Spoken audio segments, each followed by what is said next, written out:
Jaya Radha Madhava Kunja Vihari Jaya Radha Madhava Kunja Vihari Jaya Radha Madhava Kunja Vihari Jaya Radha Madhava Kunja Vihari Vijana Vallabha Giridharadhari Vijana Vallabha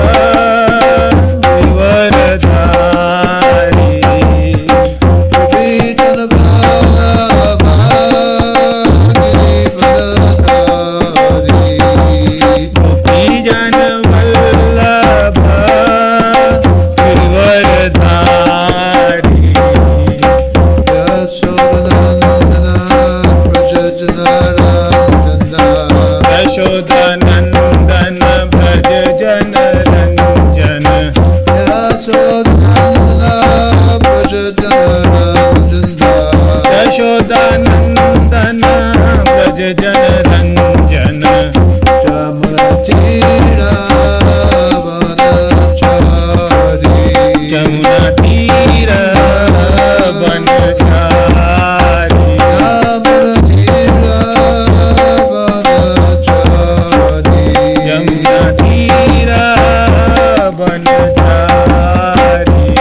Jaya Radha Madhava Kunja Vihari Jaya Radha Madhava Kunja Vihari Jaya Radha Madhava Kunja Vihari Jaya Radha Madhava Kunja Vihari Gopi Jana Vallabha Giridharadhari Vijana Vallabha Giridharadhari Gopi Jana Vallabha Giridharadhari Vijana Vallabha Giridharadhari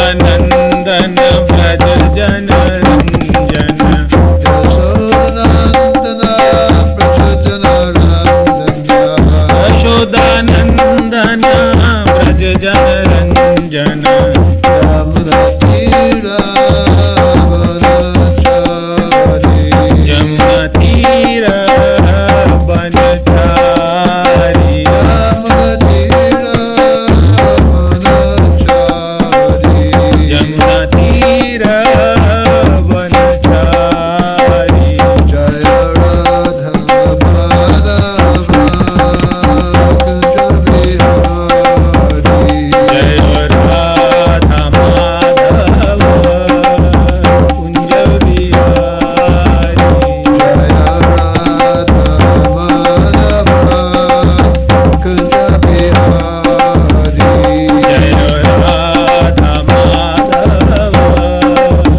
Kunja Vihari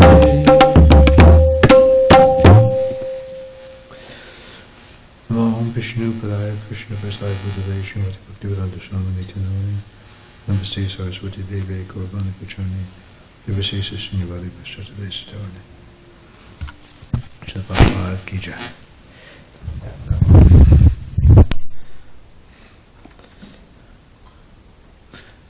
Om Namo Bhagavate Vasudevaya Om Namo Bhagavate Vasudevaya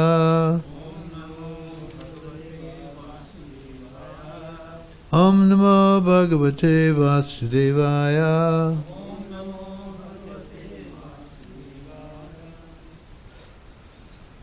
So we're reading. Do you all have Bhagavad? Okay. So I thought I would just happen to be reading this particular verses. The Bhagavad Gita as it is, chapter 16, text 13 through 15. We'll read some verses along in this way. The divine and demoniac natures. Okay.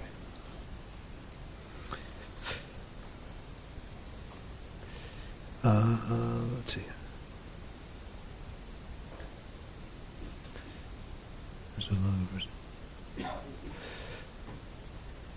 Edam. This is page 629. Okay. That's up. Idam adya maya labdham imang prapse manoratham idam astidam apime bhavishyati punarthanam aso maya pata shatrur Harishye cha paranapi Ishvaroham aham bhogi Siroham balavan sukhi Adyo bijanavanasmi Konyosti tadvisho maya Yakshe dasyang modashya iti yagyana vimohitaha. Excuse me for my poor eyesight. Translation. The demoniac person thinks, so much wealth do I have today, and I will gain more according to my schemes. So much is mine now, and it will increase in the future more and more. He is my enemy, and I have killed him, and my other enemies will also be killed. I am the Lord of everything. I am the enjoyer.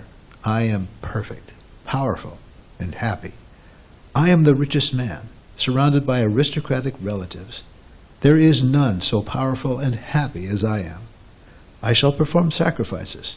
I shall give some charity, and thus I shall rejoice. In this way, such persons are deluded by ignorance. Text 16. Aneka chitta vibranta. Aneka chitta vibranta. That's page 629 at the bottom. Moha jala samarvritaha. Jala samarvrita.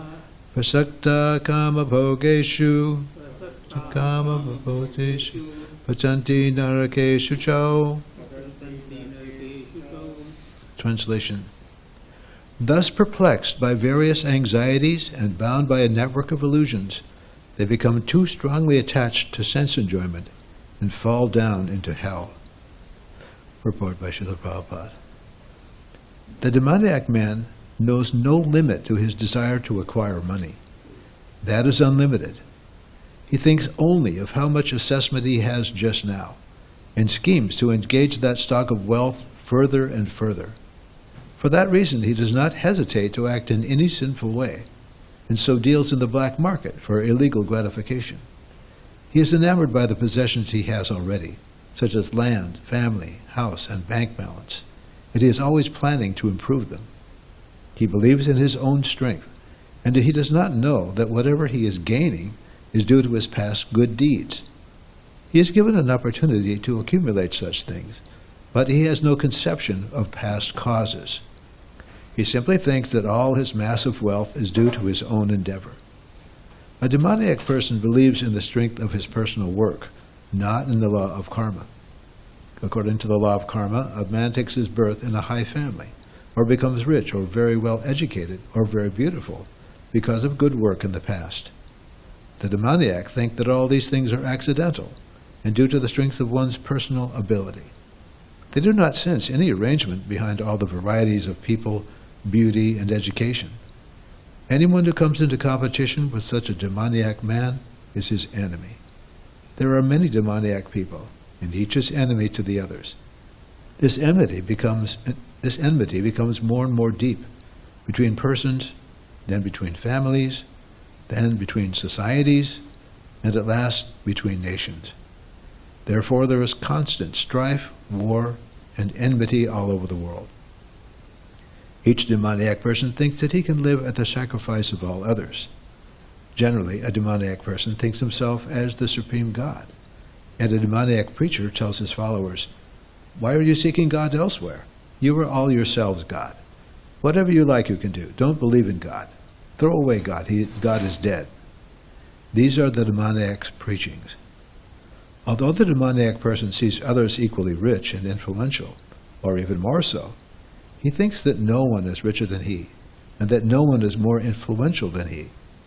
As far as promotion to the higher planetary system is concerned, he does not believe in performing yajnas or sacrifices. Demons think that they will manufacture their own processes of yajna, and prepare some machine by which they will be able to reach any higher planet. The best example of such a demoniac man was Ravana. He offered a program to the people by which he would prepare a staircase so that anyone could reach the heavenly planets without performing sacrifices, such as are prescribed in the Vedas. Similarly, in the present age, such demoniac men are striving to reach the higher planetary systems by mechanical arrangements. These are examples of bewilderment. The result is that without their knowledge, they are gliding toward hell. Here, the Sanskrit word moha jala is very significant. Jala means net. Like fish caught in the net, they have no way to come out.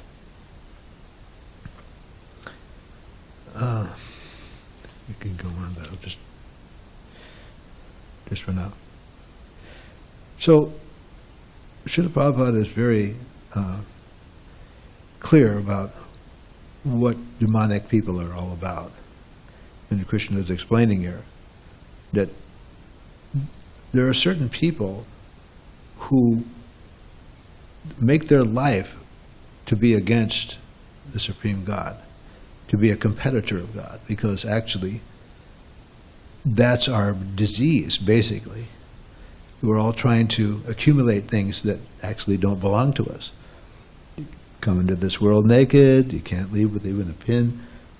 We come here and try to possess and enjoy and become the controller of, everything that we see. What does he call it? The Lord of all I survey. Everything that I see is mine. What's yours is mine. What's mine is mine. But this is actually a demoniac mentality. But just like there's a certain kind of liquor that's for they sell. It's called this rum, Morgan, Captain Morgan, right? So they portray this captain as the big rogue, right? So the advertisement is, have you got a little captain in you, right? So we got a little bit of demonic spirit in us. That's why we're here. That's the whole idea. That somehow or other, I will come to this material world and I will become like God. I don't need to serve this guy over here, right?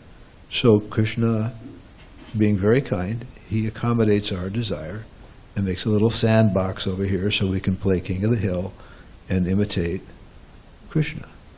But he's so kind that the whole thing is so perfectly designed that as a reward, if you're good, you can go to heaven and enjoy heavenly delights beyond wildest imagination of earthlings. And there's also a place for punishment if you disregard the rules. But he is hiding. He's here, but he's not making himself apparent. Okay, so that we can try to find pleasure within matter that we can, because we are superior. We are superior nature. There's inferior nature and superior nature. The inferior nature is the matter, earth, water, and fire, air, and ether, and mind and intelligence and ego. We are trying to utilize these things to find some pleasure. And that's the whole point of it. Why are we living? Why do we go from A to B? We're trying to find something to give us pleasure, right? Find happiness. But in this world, we are bound by the things that we've done. We have a history. There's always a backstory. Okay? We like this word backstory. Okay? You go to a movie, and there was even, I remember a movie that chronologically went backwards. Okay? They would show you the end at the beginning, and then go step by step back to where it all started, right? And there's so many like TV shows, Seconds to Disaster, that was a TV show. There's some disaster that happens, but how did it get that way? How did this airplane crash? How did this disaster happen? So they roll back the call, okay, well, this happened, someone made this decision, and that decision, and this circumstance, and that circumstance, and it all culminated in this calamity. Okay, so we all have a backstory. We all have a previous life or lives, okay, which we're not aware of. If in the last life I was a king, in this life I become a dog, and you could remember that I was a king in the last life, you'd go bonkers. You couldn't handle it. So sometimes we find that a child, small child, remembers some previous life. Then I was previously a pilot, and I took off in this airplane. I had to ditch the plane, and I'm drowning in the ocean. The little kid is describing this. So sometimes it happens, but generally speaking, we don't remember. So people don't want to. If someone has a mentality that I shall not, I don't want to believe in God. I put that as my tenet in life. I absolutely reject the idea that there's a supreme person or there's some God or something, right? So automatically what that says is, well, guess what? I'm it, right? So it's very convenient that way. We can find some justification for what we're doing, and everyone else is basically a stepping stone, someone I can manipulate or otherwise control to get what I want, right? We make alliances, we find people maybe have a political purpose in mind, maybe some environmental something, right? So we find two people who have opposite views on everything else, but they agree on one thing, okay? So we make alliances and treaties and all kinds of things to get what we want, okay? But all the time ignoring the fact that nothing belongs to any of us, and we're all just like a bunch of thieves, gathered around the booty, arguing about, hey, we have to divide it fairly. Okay, we just stole it, but when we're dividing the booty amongst all the thieves, then we have to make sure that nobody gets cheated, right? This is the idea. So this is the demonic mentality. Basically, if you study the demonic mentality, you'll find that they don't like each other. They'll be in lockstep. They'll put a united front. But if you actually understand what their mentality is, they don't like each other because they're envious. They're envious of everyone. And actually, and I don't say that I understand it, there might be a good discussion, they're envious of themselves. How can you be envious of yourself? I honestly, I don't understand that. But anyway, so the envy goes back to Krishna, because Krishna has everything. And so this is our task as aspiring devotees, that we have this, more or less, this tendency to be envious. And again, it goes all the way up to Krishna. If somebody walked in the door and had everything, owned everything, and he's got all kinds of groupies and followers, and everyone's praising him and everything like that. If he didn't know who he was, well, how come this guy gets all the attention? What's wrong with me? How can I, get this kind of thing? But if you actually understand by hearing from the proper source, then by hearing about Krishna, these misgivings evaporate. This is the process by Krishna. The idea is that as we come together and hear about Krishna, the envy and the misgivings and the things go away. Shushuso Shuddhanasya Vasudeva Katha Ruchi. Okay, by hearing the Srimad Bhagavatam and Bhagavad Gita, all the misgivings that are within our hearts become minimized, almost to nil. So it's part of the process to hear about Krishna, hear about the glories of Krishna. And that will lessen this envy and demonic mentality that more or less anyone who's here in this world has. Just like going to a prison. Everyone more or less has some misgiving about, the system of laws, or maybe the governor or the police or whoever, that somebody's imposing something on me that I don't like, right? I want to be the controller. I want to make my own destiny. I want to, create whatever situation that they can get the most enjoyment and take advantage of others. And that in this way, as it's described in Bhagavad Gita here, they fall down into hell because of disregarding the fact that somebody had to, put this place together so that everyone can, satisfy their desires and still maintain some kind of a peaceful situation, right? So the way the world works is it's like a carrot and a stick, the law of karma, okay? You entice someone. Now, if you do good things, then you can go to heaven. Nothing wrong with that. But if you do wrong things, then you get punished, and you might end up in hell. So it's a basic carrot and stick kind of thing.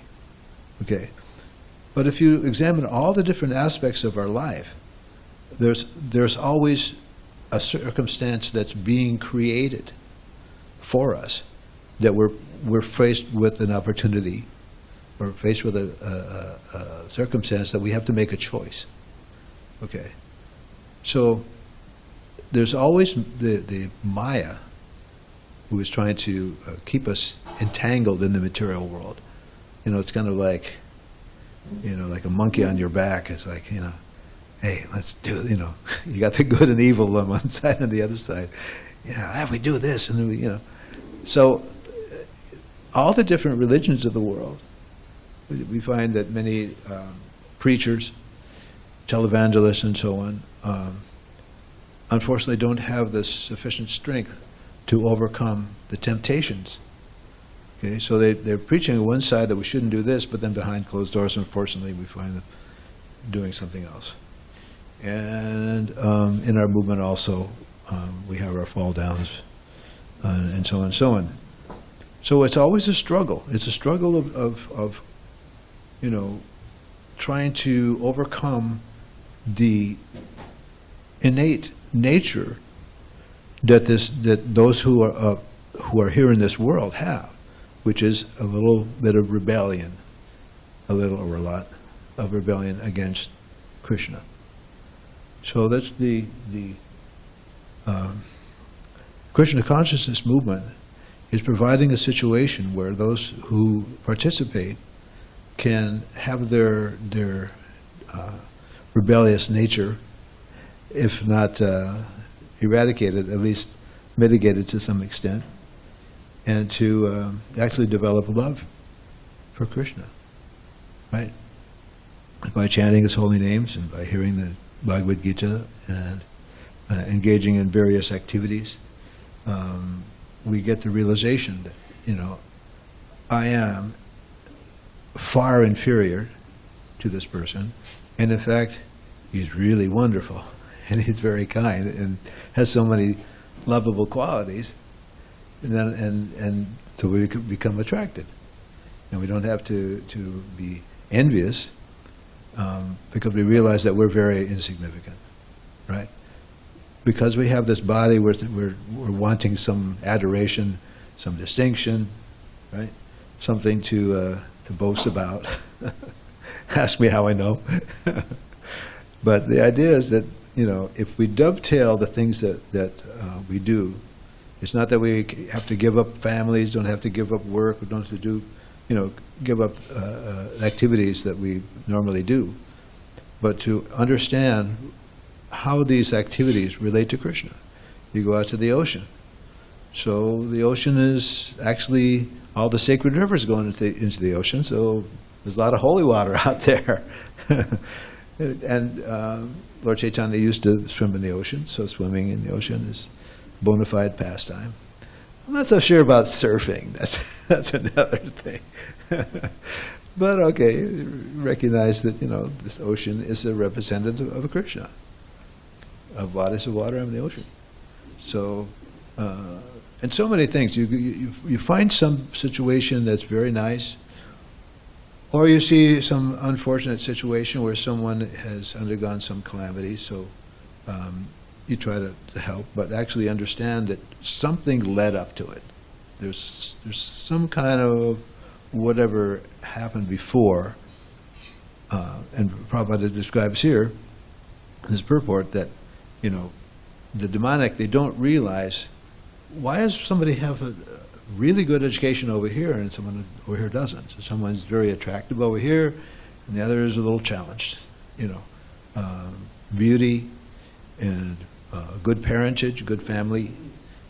Some of us grew up in broken families, cosmetically challenged in the body department, or otherwise. So all of this has to do with the previous activities, okay, and our association. Okay, if you hang out with thieves, then you tend to become a thief. Okay, so this is what Vaishnava association is.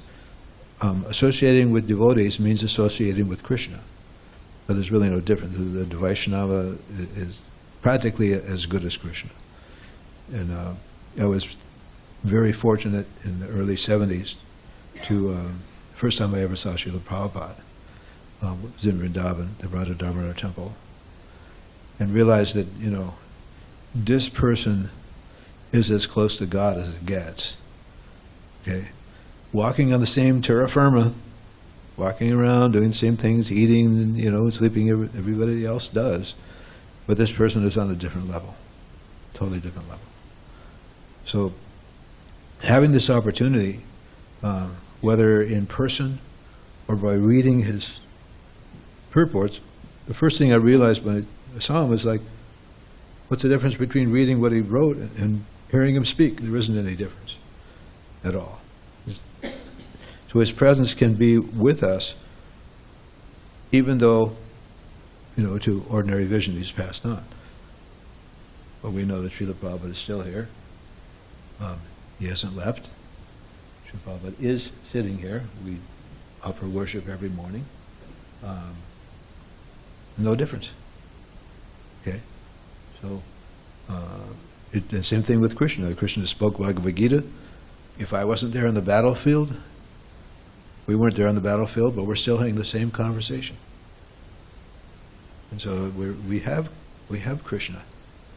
So anyway, I'm going to end it there. Does anybody have any comments or realizations or rebuttal or anything?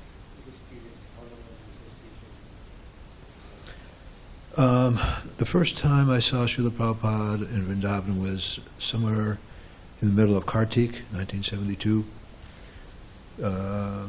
November, just about this time of year, I guess, maybe a little earlier.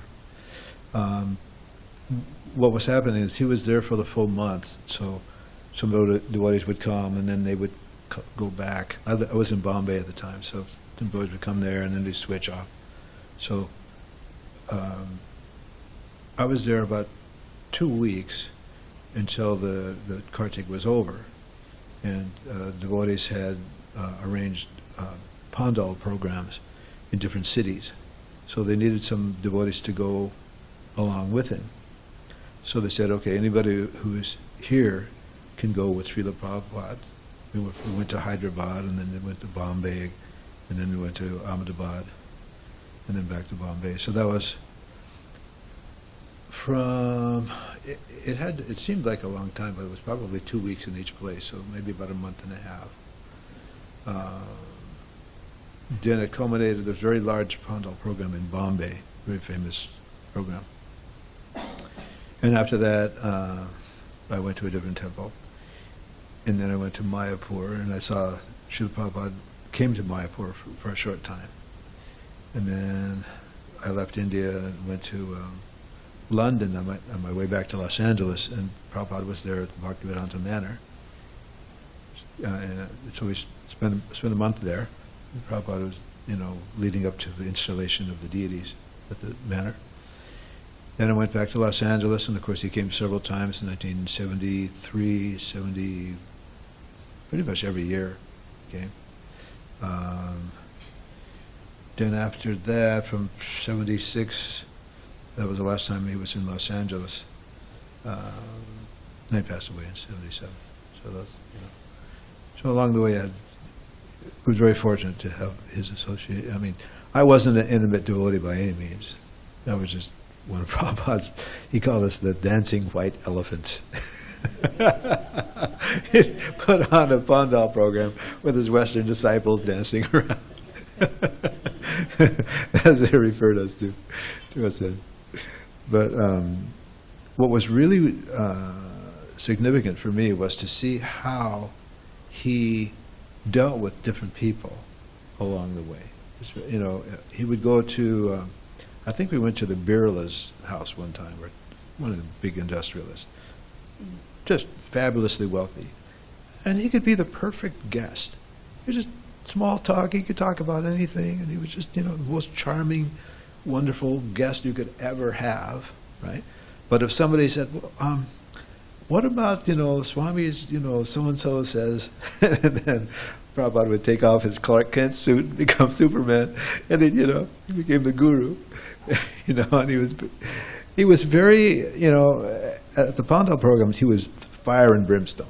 I mean, a lot of times, he would speak sometimes in Hindi, sometimes Bengali, and I don't know how many languages he knew, but, you could tell by the verses he was quoting, he would say pretty much the same thing, that you're Indians, it's your duty to preach, and it helped this movement. And he would just pound on it. And the crowd loved it. It just, Unfortunately, there are a lot of different swamis and gurus and things in India. Some of them are, I would have to say, a little less than parampara. What do you want to say? I don't want to criticize anybody. But people like the truth. They like the truth. And Prabhupada was the perfect example of everything he talked about. So there was nothing going on behind closed doors or anything like that. He was the real deal. Okay. And his compassion was like on steroids. I mean, if you understand what I mean. He would just go way out of his way.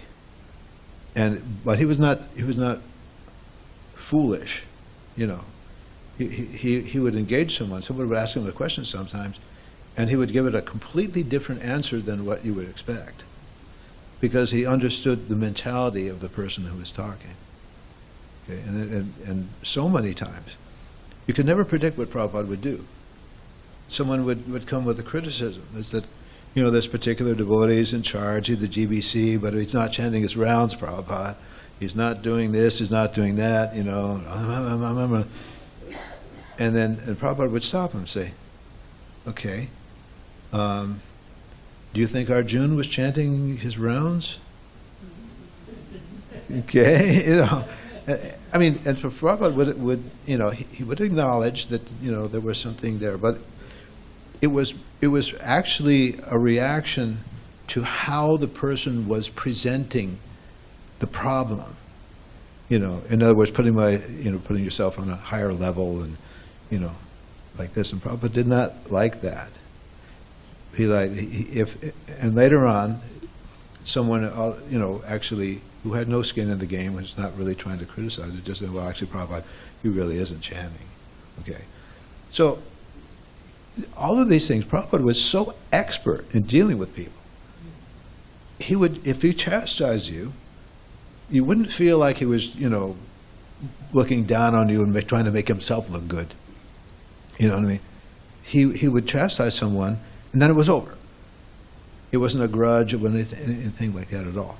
But he was not, he wouldn't miss an opportunity if you needed it, okay?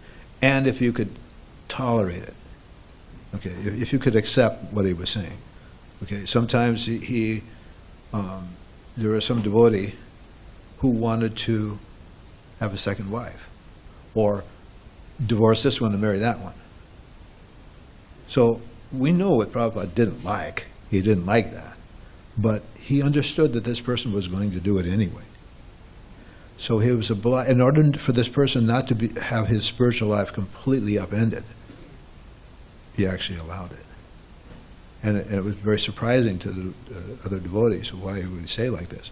But it was just to encourage, to keep that devotee in the association. And unfortunately, we've had a lot of situations where someone has gone away because they were discouraged or exposed, or whatever you want to say, to the general population of devotees, so that they would be humiliated. They wouldn't be able to continue. So Srila Prabhupada was very, very much concerned. If someone had the slightest inclination, he would help them. He would try to fan that little spark of Krishna consciousness, whatever it was. And especially, he never wanted anyone to go away. Whatever he would do, if someone, sannyasi, fell down, he would say, "Okay, come and live with me." Okay? He was just so keen on every single living entity. Okay? If someone was doing a garden and they uprooted they planted a plant here, but then they decided to move it and they dug it up again. Prabhupada said, no, leave it. He was concerned if somebody chopped down a tree. In Dallas, there was a big tree overhanging a building, and the branch was about to fall on the roof. And devotees cut the tree, and Prabhupada let them have it. He just let them have it, So that was Prabhupada's vision. He could see there's a living entity in that tree. It's not just dead. Okay, if you walk by a sprinkler or a faucet that was dripping, he would notice it. He noticed all these things. So he was not an ordinary person. It almost seemed as he had senses that were beyond what we could see. Okay, so it was magic to be around Srila Prabhupada. It was just like so incredible. He'd walk by a tree. I remember going on a morning walk in London, and he walked by a tree. And how are you going to know this? He said, if you ask the tree, "Are you happy?" He'll say, "Yes, I'm happy." But look at his condition. It's freezing cold in the winter and super hot in the summer, right? But he's happy. Okay, how are we going to know that? Okay, so Prabhupada knew things that, and it wasn't that it was just off the wall, that he just pulled it out of a hat. But Srila Prabhupada had the Shastric vision. Prabhupada, said things about, heavenly planets, or about going to the moon, or this or that, very controversial things. But he always backed it up with Shastra. He never said, "My opinion, this and that," unless it was something that, insignificant, which it almost never was. But Srila Prabhupada he was pre-collegial. He could understand everything, past, present, and future. And he warned us about many things. And I don't want to elaborate on that. But anyway, so in my life, if you look back at my life, materially it's been a complete disaster. The only fortune I really had was Srila Prabhupada's association. And it didn't have to, it was just something that I needed. I joined Los Angeles, and a few months later, I found myself in Bombay.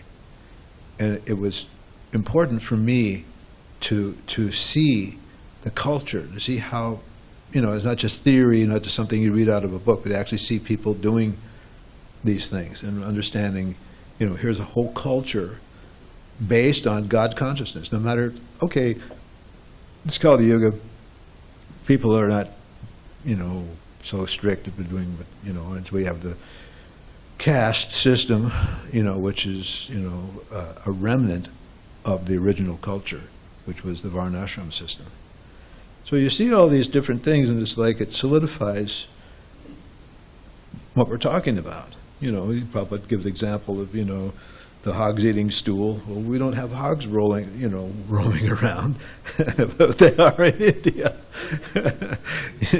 You go out to the field, and you better carry a stick. Those who understand what India is like. So I was extremely fortunate, and unfortunately, I've not been able to do anything big like the Brahmanandas and all the big sannyasis. So I'm just here to say I was a fly on the wall, basically. That's my only claim to fame. Do we want to just stop and serve prasad, or what? What's that? Tulsi Puja. Yeah, okay. Well, thank you.